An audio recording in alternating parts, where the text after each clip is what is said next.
guys, how have you all been? Welcome back to my channel. My name is Pulkit. Now in today's video, I'm going to be doing a reading vlog and I'm going to be reading Red, White and Royal Blue. So if you're a part of the booktube or the bookstagram community, I am sure you would have already heard about this book. This book has been doing wonders for more than a year now. This book is about a diplomatic romance between the son of the president of the USA and the prince of the royal family of the UK. So it's like a diplomatic romance, and I haven't actually read the full-fledged synopsis.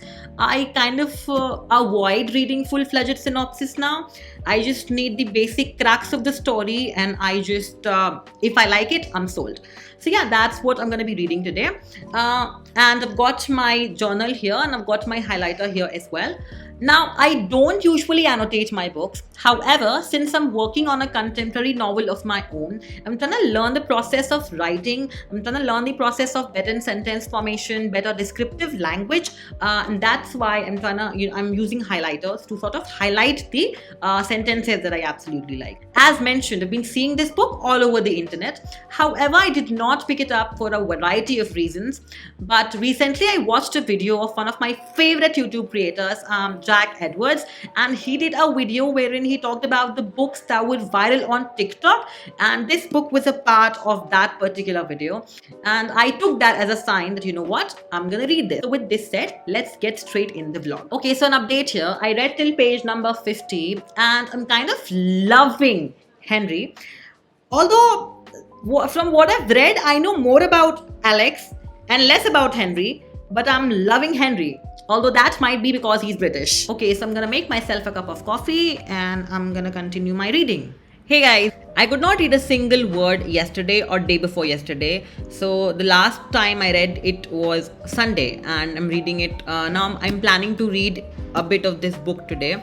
I read till page number 93 the other day. And as of now, I'm really liking Henry more. I'm finding Alex a bit condescending, though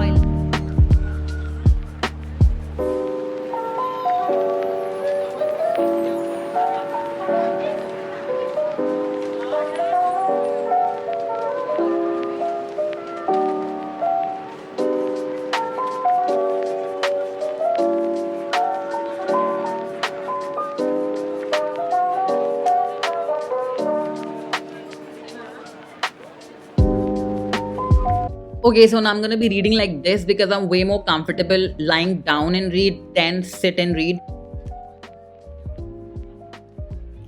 Okay, so I'm on page number 135 right now, and Alex and Henry are no longer enemies, that's for sure. They're making out in like some really amazing places, for example, the White House. The writing style, of course, specifically the romantic scenes, the way they're written, it feels therapeutic to read those lines. So yeah, and I'm highlighting way too much, as you can see.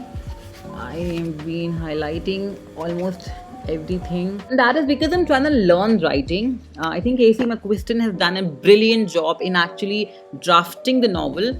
The verses are amazing. A lot of the verses are very poetic in nature, which I absolutely love. So I'm trying to learn writing, and that's why I'm highlighting a lot, and that's why I'm taking my time in reading the novel. Also because this also helps me in developing the art of writing as well. So yeah,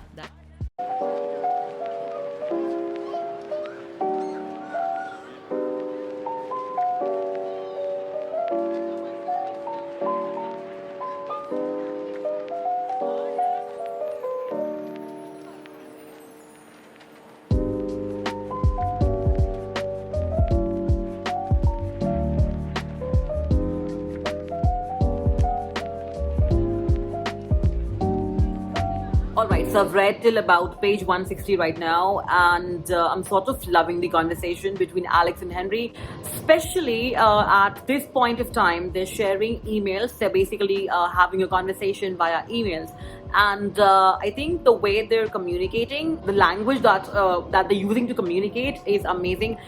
So for instance, they're using a lot of sarcasm, a lot of satire, and a lot of pop culture references as well. They're giving names to each other, which is certainly adorable. So for instance, Alex calls Henry his Royal Highness. He refers him as his Royal Horniness, which is really fun if you think about it. And of course, they're having conversations wherein they are discussing a lot of adult stuff as well. While reading this particular novel, I am craving more conversations than verses. Because voices are of course beautiful here, but I love the conversations more. In this novel, I'm loving the conversations more. And I think the conversation that I read, the recent conversation that I just read in the novel was about 6-7 pages, and I just wanted it not to be over. But since they're gonna be meeting in Paris, basis their email conversations, I think I would want to know what's happening, and I cannot keep this book down.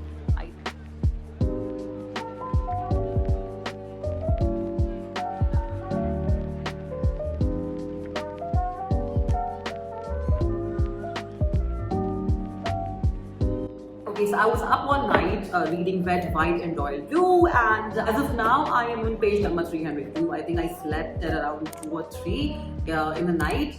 And as I said, I was loving the conversation, the email conversation between Henry and Alex.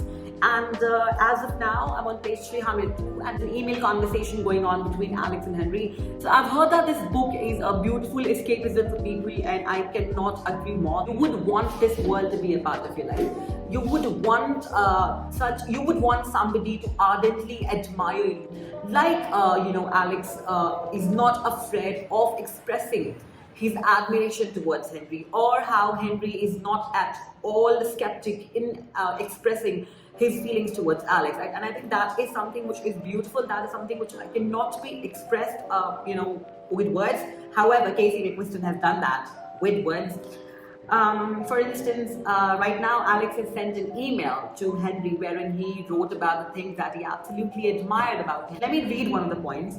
So it says, an incomplete list, by the way. Things I love about HRH. Alex says HRH as in Prince Henry. And the first thing that he mentions is the sound of your laugh when I piss you off. The second thing that he mentions is the way you smell underneath your fancy cologne, like clean linens, but somehow also fresh grass.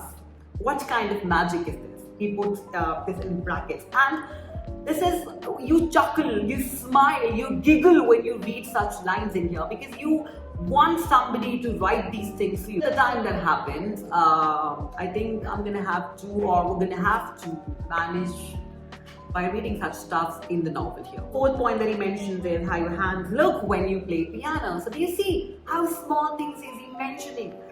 How your hands look when you play the piano.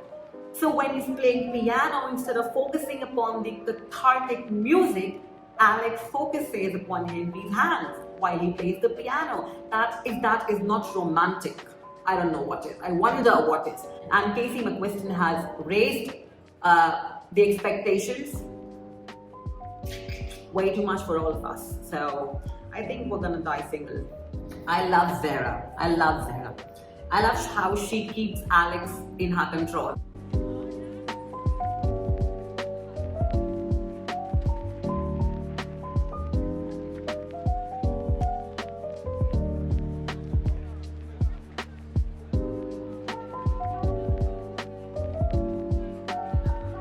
Alex and Henry, were caught in a situation. Some tabloids got hold of them, but the matter was immediately taken care of. And after that, I think Henry and Alex are having like a conversation with each other, where how they're mentioning that the situation that they're into is not fair. I think this is super important to actually understand that this is the life of so many people walking the streets.